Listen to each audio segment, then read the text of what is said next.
네, 저희가 만약에 한 끼 외식을 하게 된다면 어떻게 결정을 하십니까? 아무데나 가서 먹지 말은 그렇게 해도 그래도 입맛 당기는 거 먹으려고 하십니다. 젊은 사람들은 옐프를 본다든가 해서 주변의 가게 가운데 어디가 리뷰가 제일 좋나 맛있는 음식이 있나 확인하고 음식을 이제 먹으러 식당을 결정하기도 하죠. 마음에 이제 흡족한 결과를 얻기 위해서 그렇습니다. 그런 것만 있는 것이 아니죠. 여러분들 유튜브를 보시거나 TV를 보시거나 하실 때 아무거나 보지 않으시죠? 보면 재밌는 것을 보십니다. 무엇 때문에? 내가 즐겁고 싶어서. 남성분들도 스포츠를 좋아하십니다. 직접 하는 것도 좋아하시기도 하시고 아니면 구경하는 것만이라도 또 즐거워하십니다. 왜요? 예, 이미 답이 다 나왔죠. 즐거움을 누리고 싶어서. 그래서 사실은 저희들은 모든 사람들이 결정하는 데 있어서 중요한 기준점의 하나는 내 마음의 만족이 되느냐, 나에게 즐거움이 되느냐, 기쁨이 되느냐입니다.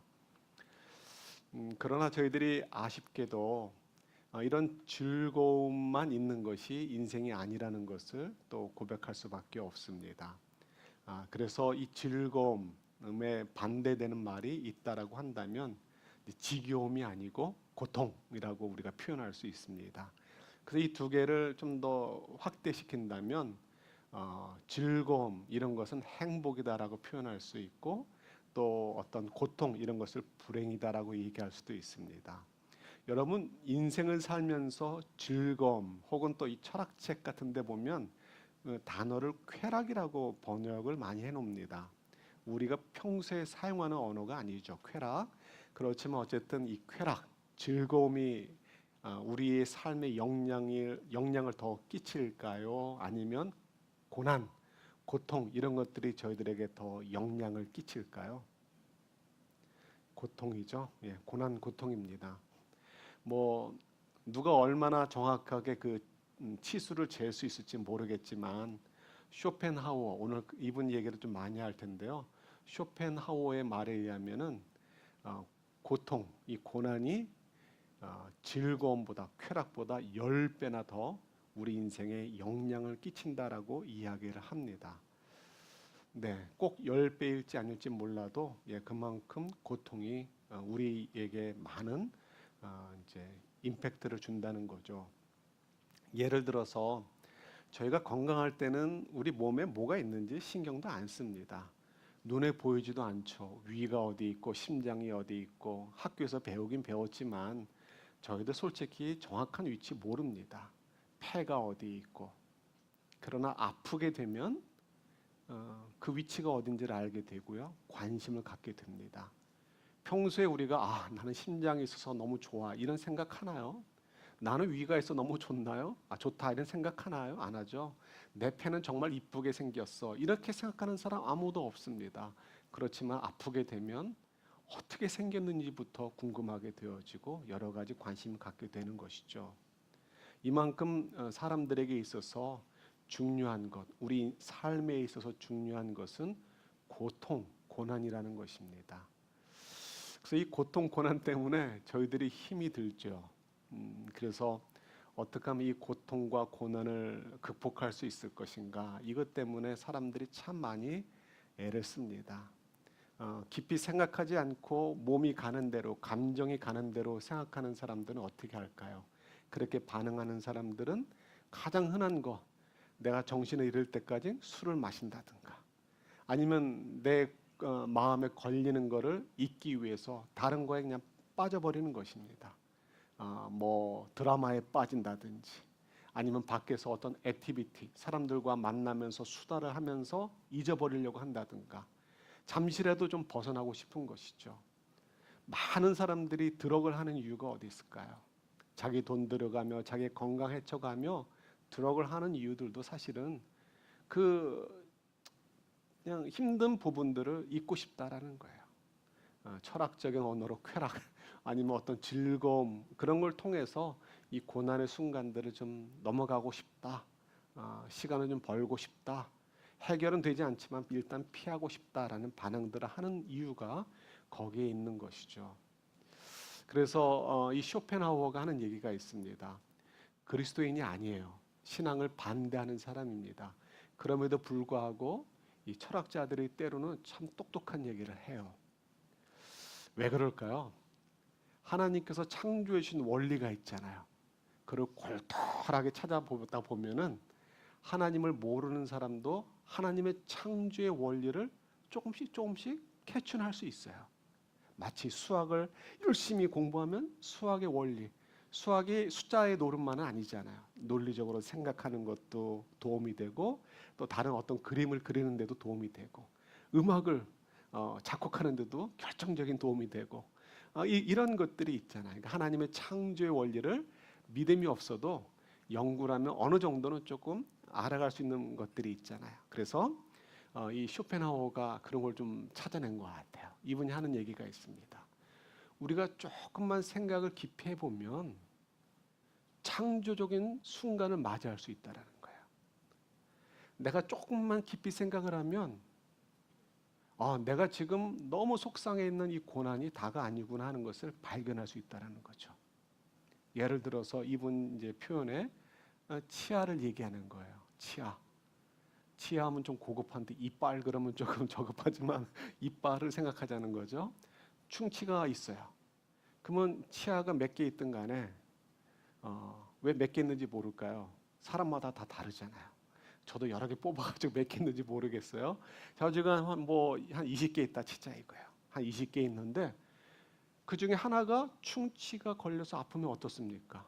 나머지 19개는 신경도 안 쓰여요. 있는지 없는지도 몰라요. 뭐만 생각나는 거죠? 이 한 가지만 생각나는 거예요. 그런데 조금만 깊이 생각하면 이게 다가 아니고 19개가 있구나. 건강한 게 있구나. 나는 정말 행복한 사람이구나 하는 것을 생각할 수 있다는 거예요. 그리고 이 한 가지 문제를 해결할 수 있는 어떤 동기와 힘이 생긴다는 거죠. 이 하나에 함몰되는 것이 아니고 하나를 이길 수 있는 힘이 생긴다는 거예요. 그래서 이분은 하나님을 믿지는 않고 신의 존재를 믿지 않아요. 그럼에도 불구하고 이분이 하는 얘기가 뭐냐면 창조적인 순간을 맞이할 수 있는데 조금만 깊이 생각하면요. 왜냐하면 그때 마치 사람이 창조주를 만나서 어떤 환한 빛을 팍 비춤을 받게 되면 그동안 생각했던 다른 어두운 것들이 싹 사라지는 것처럼 그런 순간을 맞이할 수 있다는 거예요. 믿지 않는 사람도 어떤 원리를 하나님의 원리, 창조의 비밀을 조금은 찾아갈 수 있는 거예요. 그래서 이 똑똑한 철학자가 이런 얘기를 저희들한테 전달해 주는 거죠. 이 말이 참 마음에 와 닿습니다. 우리가 조금만 더 깊이 생각하면 이 조금이라는 것은 사람마다 차이가 있을 수 있습니다. 조금이 어떤 사람에게는 며칠이 될 수도 있고 어떤 사람에게는 몇 달이 될 수도 있고 어떤 경우에는 몇 시간으로 끝날 수도 있습니다. 어찌하였든 간에 우리가 이 집중력을 가지고 각자의 분량에 맞게 잠깐이라도 깊이 생각할 수 있다면 그렇구나. 내 삶이 고난으로 가득 차 있는 것이 아니고 사실은 뭐로 가득 차 있다? 행복한 것, 감사한 것으로 가득 채워져 있구나 하는 것을 발견할 수 있다라는 거예요. 자, 이것이 이제 철학자의 이야기인데 요 속에서 우리가 말씀을 또 한번 좀 이해해 보도록 하겠습니다. 오늘 말씀은 118편이에요. 시편 118편. 이 말씀 보면 이제 사실은 기도와 응답이라는 관점에서도 볼 수 있는 내용입니다. 자, 그런데 1절과 마지막 절이 29절이죠. 29절을 보시면은 반복이 되는 것이 있습니다. 그럼 1절의 내용이 뭐였죠? 주님 29절 띄워 주셨네요. 우리 29절 우리 같이 한번 읽어 볼까요? 주님께 감사하여라. 그는 선하시며 그의 인자하심이 영원하다. 1절과 똑같아요. 옛날에 기억나십니까? 원고지 쓸 때 몇 페이지 몇 자로 숙제 해와라 그러면 우리 어떻게 합니까? 쓰기 싫어가지고 이름도 길게 쓰고 뭐 반복해서 쓰고 하는 것처럼 이 시편 118편 기자가 쓸 말이 없으니까 1절에 썼던 거 끝에 반복했을까요? 그게 아니겠죠. 강조하고 싶은 거고 뭔가 정말 아주 강렬하게 메시지를 전달하고 싶은 거예요. 너무 감사하다는 거예요. 주님은 선하시며 그의 인자하심이 영원하다는 거예요.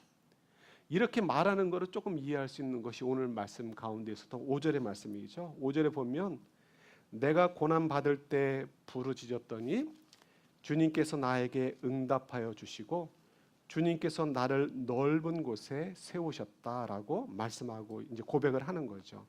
그러니까 그 말씀은 내가 고난을 받을 때 기도했더니 하나님께서 응답해 주셨다는 거예요.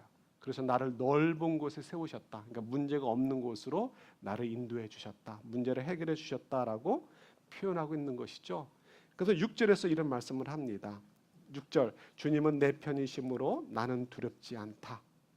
사람이 나에게 무슨 해를 끼칠 수 있으랴. 여기서 사람이라는 것은 꼭 사람이 아니라 우리에게 어떤 고난과 어려움을 줄 수 있는 모든 환경을 다 포함하는 것입니다. 주님은 내 편이심으로 나는 두렵지 않아요. 사람이 누가 있어서 혹은 환경이 무슨 환경이 있어서 나에게 해를 끼칠 수 있겠습니까? 라고 이제 이렇게 고백을 하죠. 여기까지 보니까 너무 좋은 것 같아요. 정말 하나님께서 이분의 기도를 응답해 주셔서 이렇게 고백하나 보다 싶죠. 7절을 보시면 주님께서 내 편이 되셔서 나를 도와주시니 또 반복하죠. 내 편이 되어 주셨다는 것. 나를 미워하는 사람이 망하는 것을 내가 볼 것이다. 요건 좀 뺐으면 좋은데 이거 왜 넣었을까? 우리가 싶어요. 그죠? 요거는 이제 이유를 이제 수요 성경 공부 이번 주 수요일 날 좀 설명을 드리도록 할게요. 왜 이런 얘기가 자꾸 나와서 우리가 시편을 자꾸 거부하게 할까? 고개를 이렇게 돌리게 할까? 좀 설명을 드리도록 할게요. 자, 어쨌든 이렇게 너무 좋은 것 같아요. 기도 응답해 주셔서 이렇게 하나님은 내 편이야 이렇게 고백하게 하시고 그래서 정말 주님께 감사하라 그는 선하시며 그 인자하심이 영원하도다라고 노래하자라고 우리에게 초청하는 것 같습니다. 정말 그러면 이 시편 기자는 아무 걱정이 없을까요? 이젠 고생 끝, 걱정 끝일까요? 우리가 알다시피 그런 인생은 아무도 없습니다. 예수님조차도 고민과 고난 속에서 괴로워하셨는데 누가 있어서 그럴 수 있겠습니까? 엉터리 사람들이 엉터리 교사들이 기도 많이 하면 없어진다라고 하는데 순 뻥인 거예요. 뻥이 아니고 가짜예요. 가짜. 우리가 믿음이 좋으면 좋을수록 우리가 저희들의 십자가는 더 커져요. 우리가 믿음이 약하면 주님께서 기대하시고 맡기는 분량이 작아요. 믿음이 크면 클수록 하나님이 기대하시는 게 커서 더 많은 것들을 우리에게 맡기셔요. 쉬운 예로 우리가 믿음이 약한 사람은 누군가에게 이렇게 욕하지 않는 것만 가지고도 하나님이 칭찬하실 수 있어요. 그만큼만 신앙적 양심에 이렇게 자극을 주실 수 있어요. 그러나 믿음이 깊어지면 깊어질수록 누군가를 향해서 미워하는 마음을 갖는 것, 미워하는 정도가 아니고 좀 섭섭하게 생각되는 마음이 생기는 것조차도 믿음이 좋아지면 어떻게 돼요? 십자가가 돼요. 하나님의 마음에 불편함을 주셔요. 그거 아니야, 그거 아니야. 용서하고 사랑하고 품어야 돼. 이런 말씀을 주시는 거예요. 그래서 우리가 믿음이 좋아지면 좋아질수록 기도를 많이 하면 많이 할수록 고난이 커져야 작아져요. 커지는 거예요. 비즈니스 하도 저도 여러분들에게 소개했듯이 잊지 못하는 간증이 있었어요. 제가 이제 남가주 있을 때 그때 이제 가끔 가다가 간증을 이제 성도분들이 하도록 시켰습니다. 그 교회는 어떤 프로그램이 끝나면 시켰는데 막 시키지 않죠. 반드시 이제 리뷰를 먼저 합니다. 프리뷰를 하는 거죠. 리뷰가 아니고 프리뷰를 합니다. 그래서 이제 그때 한번 제가 담당을 맡아가지고 한 10분 정도 되는 간증하시는 분들의 간증 내용들 미리 검사를 했습니다. 근데 그때 제가 직접 들었으니까 잊을 수가 없죠. 1.5세였던 분이 계신데요. 한 40 정도 되셨습니다. 그분이 사업을 하면서 이제 나름 성공을 하셨어요. 근데 그분이 뭐라고 고백을 하냐면 그동안은 자기가 하나님의 도우심을 받으면서 사업을 성공하는데 그 과정에서 다른 경쟁자들을 그분의 표현대로라면 그들의 머리를 밟고 내가 성공하는 것이 그게 내가 가야 될 길이다라고 생각했다는 거예요. 그런데 하나님을 깊이 알아가고 이번에 그 프로그램을 통해서 배운 것이 뭐냐면 그게 아니고 그분들을 도와서 내 경쟁자들이지만 그분들을 도와서 함께 성공하는 것이 하나님의 뜻이고 그것이 믿음의 삶이구나 하는 것을 깨달았다는 거예요. 그래 고백을 합니다. 그러니까 믿음이 자라면 자랄수록 우리 성도님 가운데서도 몇 분이 참 그걸 되게 잘하시는 것 같아요. 장부도 깨끗하게 투명하게 하고 세금도 투명하게 보고하고 모든 것들을 아주 깨끗하게 하려고 하는 자세들. 그렇게 하면 할수록 더 사실 위기에 노출이 되기 쉽잖아요. 그럼에도 불구하고 정직하게 직원들을 대해주고 정직하게 정부에 보고하고 하면서 사람들 경쟁자들에게도 인포메이션을 정직하게 함께 나누면서 쉐어하면서 공유하면서 함께 자라가는 것. 이거 정말 어려운 것입니다. 근데 이것이 복의 근원의 삶을 사는 것이죠. 학생들 같은 경우 한국 같은 경우는요. 옛날에 친구한테 이거 어떻게 풀어? 물으면 가르쳐줬대요. 가르쳐줬잖아요. 저도 많이 물어보고 했던 것 같은데 요즘은 안 가르쳐준대요. 왜요? 내가 돈을 얼마를 주고 배운 건데 너한테 가르쳐주냐는 거예요. 경쟁자잖아요. 그러니까 학교에 가서도 우리 믿는 아이들이 가서 친구들이 물어보면 친절하게 가르쳐주고 내가 비싼 돈 주고 산 거 다운받은 것도 빌려줄 수 있을 만큼 할 수 있겠냐는 거예요. 그만큼 어려운 것이죠. 그래서 믿음이 좋고 좋을수록 기도 많이 하면 많이 할수록 성경을 많이 하면 알수록 우리는 고난이 줄어들어야 많아져요. 커지는 거예요.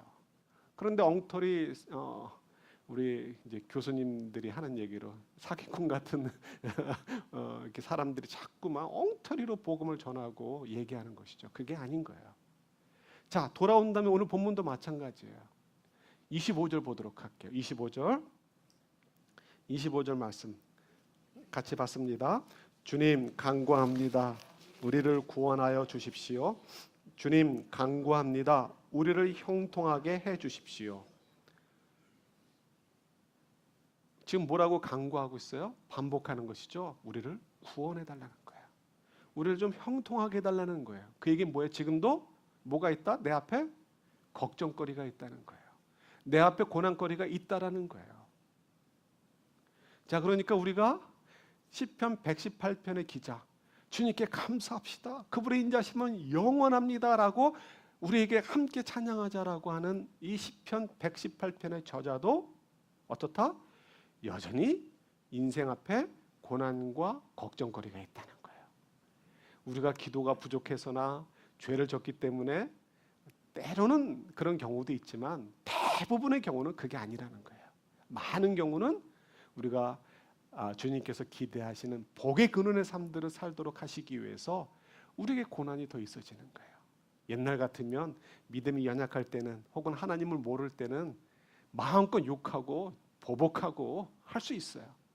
그렇지만 주님을 인정하고 주님을 알아가면 알아갈수록 어떻게 하면 저놈의 인간 저 다리를 확 분질러 놓을까가 아니라 어떻게 하면 저 사람을 도와서 저 사람이 정말 주님의 마음으로 변할 수 있을까?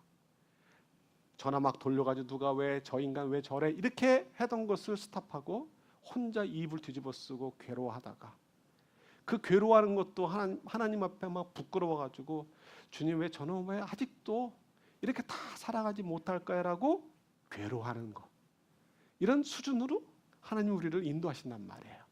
복의 근원이 이런 거죠. 그래서 우리가 힘든 거예요. 그러면 어떻게 우리 시편 118편의 기자는 이 저자는 우리에게 주님께 감사하자고 얘기할까요?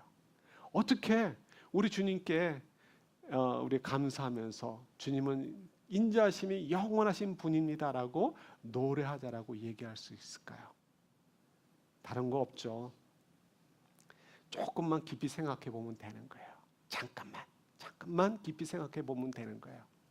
118편에서 지금 계속 반복하는 것이 있어요. 아까도 있었지만 한 절만 더 보도록 하겠습니다. 28절 보시면 28절 제가 준비해놨나 모르겠네. 네, 준비했군요. 같이 볼까요? 주님은 나의 하나님이시니 내가 주님께 감사드립니다. 내 하나님 내가 주님을 높이 기리겠습니다. 주님은 누구의 하나님이라고요? 나의 하나님. 아까 앞에서 봤을 때는 나의 편이라고 표현하고 있잖아요. 조금만 생각하면 지금 눈앞에 보이는 주님 구원해 주세요라는 그 충치 때문에, 충치로 표현되는 어떤 일 때문에 너무 괴롭고 힘들어요. 그래서 인생 끝난 것 같고 너무 어려운 순간이라 할지라도 조금만 생각하면 어떻다고요? 하나님이 내 편이시니까, 하나님이 나의 아빠 아버지시니까 나를 선하신 길로 인도해 주실 거야라고 우리가 발견할 수 있는 것이죠. 쇼펜하우어가 그 믿음 없는 사람이 어떻게 고백하냐면 그런 순간이 창조적인 순간이라고 하면서요, 그 사람이 이런 얘기를 해요. 하도 이제 들어서 그런 얘기하는지 모르겠습니다. 부모님이나 뭐 주변 사람들은 크리스천들이 많았을 테니까요. 이분이 뭐라고 얘기했냐면, 조금만 생각하면 우리 앞에 놓여져 있는 그 고난, 그 고통의 순간들, 그 일들이 창조주께서 그냥 우연히 우리에게 던져주신 것이 아니라 하나님의 창조주의 뜻을 따라, 선한 뜻을 따라 우리에게 주어진 것이다라는 것을 발견할 수 있을 텐데라고 이야기를 합니다. 그러니까 믿지 않는, 하나님의 존재를 거부하는 사람조차도 그런 것을 발견할 수 있는 거야. 그 원리를 조금은 발견할 수 있는 것이죠. 저희도 하나님이 어떤 분인지, 하나님이 나와 어떤 관계인지를 조금만 깊이 있게 생각한다면, 진지하게 생각할 수 있다면 뭘 발견하는 거예요? 하나님이 내 편이시다. 하나님이 나의 하나님이시다. 내가 지금 이것이 안 돼서 난 쫄딱 망한 것 같지만, 인생이 끝난 것 같지만 아니라는 것 우리가 고백할 수 있잖아요. 인생을 많이 살아왔으니까도 경험적으로 알지만 하나님께서 그 모든 것들을 하나님의 선하신 계획 속에서 우리를 인도하고 계시고 하나님의 의도와 뜻이 있어서 우리에게 선한 열매를 주실 것이다 라는 것을 우리가 알잖아요. 말씀하셨고 경험해 봤잖아요. 그러니까 우리가 조금만 생각해 보면 그것이 그렇구나 하는 것을 알게 되어서 그 고통의 순간이 창조적인 순간으로 바뀔 수 있다는 것이죠. 그래서 우리가 불행한 삶이 아니라 행복한 삶을 살 수 있다라고 믿지 않는 쇼펜하우어도 얘기하는데 우리는 잘 깨달아야 되지 않겠습니까? 아이들 보면, 어린 아이들 보면 부러운 거 있어요. 저는 좀 몸이 딱딱해요. 그래가지고 이렇게 막 이것도 잘 안 되는데 우리 애기들 보면 뭐 거의 뭐 360도 돌아가는 것처럼 되게 유연하지 않습니까? 그것도 하나 부럽고요. 또 하나 부러운 거는 아이들이 깨면서 일반적으로 웃으면서 깹니다. 그죠? 그리고는 하루 종일 그냥 웃고 놀아요. 밥 주면 밥 먹고 그리고 또 자요. 매일 깨서 놀고 자고 또 깨서 놀고 자고 한다고 해서 아이들이 내 인생은 왜 이럴까 하고 불평하지 않아요. 그죠? 괴로워하지 않고 고통스러워하지 않습니다. 근데 우리는 그러지 못해요.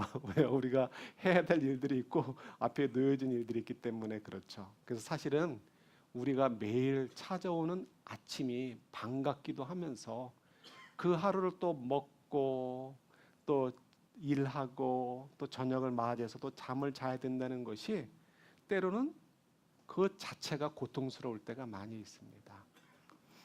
우리 연세 드신 분들이 그런 얘기 종종 하는데요. 저희 어머니도 그 얘기 하시더라고요. 이제 오래간만에 친구분이나 친척분하고 통화를 하면 이제 다 90이 넘으시는 거죠. 뭐 80대 후반이거나 90 넘으시고 그러면 이제 그렇게 얘기를 하신다는 거예요. 왜 하나님이 나를 이렇게 안 데려가시지? 근데 그 말이 솔직한 얘기로 10여 년 전에 처음에 우리 교회 성도님들한테 들었을 때는요, 이해를 못했어요. 그런데 이제 저도 조금 이제 철도 들고 인생을 조금씩 알아가니까 이제 좀 이해가 되는 거죠. 이해가 되는 거예요. 우리가 아직 그 나이가 안 됐고 살아보진 않았지만 매일 똑같이 그냥 일어나서 무의미하게 살다가 그냥 또 자는 것처럼 느껴질 수 있어서 이럴 바에는 빨리 그냥 천국 갔으면 좋겠다라고 생각이 드실지 모르겠어요. 그러나 여러분, 내 생각엔 내가 참 무의미하게 존재하는 것처럼 느껴져도 그건 내 생각인 거예요. 하나님께서는 우리가 생각할 때 정말 무의미하게 느껴지는 그 순간들을 통해서 나는 몰라도 하나님의 귀한 일들을 이루어지고 있다라는 거예요. 이게 성경이 우리에게 가르쳐 주는 거예요. 제가 막 설명해 드리고 싶은데 시간이 제한되어 있어서 부득불 요건 더 깊이 설명을 못 드리겠어요. 그렇지만 또 나중에 또 설명드리도록 할게요. 중요한 것은 저나 여러분들이 아무것도 아닌 것처럼 느껴져도, 그래서 우리 하루하루 반복되는 것이 이게 뭐야 도대체. 그래서 굳이 우리가 그 의미를 찾는 게 맛있는 음식점 찾아가서 맛있는 거 먹고 사진 찍어서 인스타나 어디에 올리고 하는 것이 내 존재 가치처럼 느껴지지만, 그것이 행복처럼 느껴지지만 아니라는 거예요. 아니라는 거예요. 오히려 내가 되게 무의미하게 보내는 그 순간들이, 고통스럽게 보내는 순간들이 오히려 창조적인 순간들이 되어지고, 그런 시간들을 통해서 우리에게 쌓여져 있는 영적인 것이 표현되고 나타나지는 것. 남들이 볼 때 모를 수도 있고 우리도 모를 수 있어요. 그러나 그런 순간들을 통해서 결국 우리 인생이 가치 있는 인생이 되어지고 정말 복된 인생, 천사도 흠모할 만한 그런 인생들을 우리가 살고 있다는 거예요. 내가 큰 집을 사고 좋은 차를 탈 때 천사가 흠모하는 거 아니에요. 천사가 볼 땐 그게 얼마나 쓰레기같이 보이겠습니까? 아무리 좋은 집도. 제가 지난 주간 정말 좋은 집을 구경했습니다. 구경했는데 얼마나 좋은지, 집이 그냥 그 작품 그림 있죠? 그림 명작을 하나 보고 온 것 같아요. 정말 좋더라고요. 그 또 지으시는 분이 설명을 들으니까 정말 더 이 스토리도 있고 하니까 더 좋아 보이더라고요. 그렇다 할지라도 천사 눈에 볼 땐 그게 뭐로 보여요? 정말 쓰레기 같죠? 아무것도 아니죠. 그런데 그 천사가 우리가 사는 그 일상의 삶을 보면서 어떤다? 천사도 흠모한대요. 흠모한대요. 우리가 조금만 생각하면 그러한 것들이 보이고, 그런 것 때문에 우리의 삶이 창조적인 순간들로 채워져서 창조적인 삶을 살 수 있다는 것이죠. 그냥 지나가는 얘기 하나 할게요. 지난 주간에 머리를 깎으러 갔습니다. 이렇게 예약을 하고, 남자들 그렇잖아요. 버티다 마지막에 가잖아요. 그래서 이제 시간 딱 재가지고 서둘러서 사무실에서 짐 정리 딱 해가지고 이제 머리 깎는 데를 갔습니다. 갔더니 예약한 그 제 담당자가요, 어디를 개인적인 일이 있어서 갔대요. 그래서 1시간을 기다리래요. 그럼 있겠습니까? 안 있겠습니까? 안 있죠. 그래서 그래도 기분 나쁘지는 않더라고, 이상하게. 그래서 그냥 뭐 사정이 있겠지 해서 근데 오늘은 안 되겠다. 내가 내일 가서 스케줄 보고 연락해서 스케줄 다시 잡겠다라고 얘기를 했습니다. 그랬더니 그분이 이제 저에게 얘기하는 분이 와이프예요. 그래서 와이프가 그러면 자기가 15분만 기다려주면 도와주겠다라고 얘기를 하더라고요. 저야 뭐 또 올 이유가 없으니까 15분 기다리겠다고 했습니다. 그리고 이제 좀 시간이 간 다음에 의자에 앉으라 해서 앉아서 또 기다렸다가, 그리고 이제 머리를 깎는데, 이분이 어느 나라 사람인지는 정확히 모르겠습니다. 옆에 분하고 막 떠들면서 이렇게 머리를 깎는데요, 정말 얘기 많이 하시더라고요. 정말 처음 봤어요. 남자가 머리 헤어컷이 제가 재보진 않았지만 보통 한 10분 내외 하지 않습니까? 20분이 지났는데도요, 제가 어림잡아 중간도 안 온 것 같아요. 그런데도 계속 떠들면서 이 제 머리카락을 계속 잡고 있는 게 떠들려고 저를 잡고 있는 거 아닌가 싶은 생각이 드는데, 이상하게 좀 기분 나쁜 게 아니고 그 자리가 불편한 거예요. 그 순간들이. 그래서 저도 모르게 그렇게 기도하더라고요. 하나님, 이거 빨리 끝날 수 있게 도와주세요. 이렇게 그런 기도 처음 해봤던 것 같아요. 그리고도 한 20분 더 앉아 있었습니다. 헤어컷에 있었던 게 1시간이 넘게 있었어요. 기다렸다가 헤어컷하고 나오는 시간까지. 뭐 쇼펜하우어가 한 얘기대로 이분 따라 한 건 아니지만 그 순간에 또 생각해 보는 거죠. 왜 하나님께서 이런 시간을 나에게 주실까? 저는 몰라요. 생각해 봤는데 모르겠어요. 모르겠지만 하나님의 의도가 있으시겠지. 내가 다 알 이유가 없잖아요. 하나님만 아시면 되지 뭐. 저는 따라가면 되니까요. 그러니까 1시간 넘게 있었지만 뭐 어떤 날 같으면 되게 화가 날 수 있죠. 근데 이상하게 그냥 그 상황이 재미있고 그냥 이렇게 뭐 즐겁게 지낼 수 있었습니다. 헤어컷 하면서 제 얼굴도 툭툭 치고 하는데 처음이었어요. 자녀는 처음 경험한 걸 많이 했습니다. 그런데 그렇지만 그게 지나갈 수 있더라고요. 이거는 정말 사소한 것입니다. 그렇지만 저희가 사소한 일이든 큰 일이든 조금만 생각하면 우리의 삶이 바뀔 수 있다는 것이죠. 하나님께서 우리에게 주신 우리의 행복한 사람이라고 주님께서 부르시면서 우리에게 귀한 인생을 맡기셨잖아요. 쇼펜하우어의 말을 한마디만 더 전하면 그분 한 얘기가 있습니다. 인생은 결국 고통과 즐거움, 다른 말로 얘기한다면 불행과 행복이 함께 지탱해 주는 것, 함께 만드는 것이 인생이라는 거예요. 그래서 우리가 이 고통의 순간들을 잘 이해하고 넘어갈 수 있는 좀 깊게 생각했어요. 그 지혜를 얻는다면 인생의 반을 잘 사는 것이다라고 얘기하죠. 제가 볼 때 인생의 반 이상인 것 같아요. 그죠? 우리가 하루하루 살면서요, 고통의 순간들이 많이 있습니다. 요즘은 또 입시철이라 입시철 맞죠? 그래서 또 그것 때문에도 건들 수 없는 아이들이 있고 잘못 건들면 팍 폭발하니까, 그죠? 그래서 그것 때문에 실망도 하고 즐거워하기도 할 수도 있고요. 또 아이들이 자라면서 이리 튀고 저리 튀면서 럭비 골공처럼 막 튀는 것 때문에 정신없어하는 부모님들도 있을 수 있고, 이건 뭐 어느 누구나 다 똑같은 거니까요. 그리고 또 경제가 너무 안 좋아서 그것 때문에 고민해야 되는 분들도 있고 어쩔 수 없죠. 그러나 그때마다 여러분들 거기에 그 일들이 함몰되지 않았으면 좋겠습니다. 저도 이제 오늘 또 이게 건축 보고를 받겠지만 제가 가능하면 요거를 고민을 많이 안 하려고 노력을 해요. 가능하면 우리 이제 건축위원회도 있고 하니까, 이전위원회도 있고 하니까. 그런데 이제 우리가 오퍼를 넣기 위해서 뭐 이렇게 좀 얘기 나눈 것이 있었는데요. 이제 좀 이렇게 내부를 어떻게 할 것인가. 근데 그거가 이상하게 마음에 안 떠나가지고요. 지난주에 하루는 잠을 못 잤어요.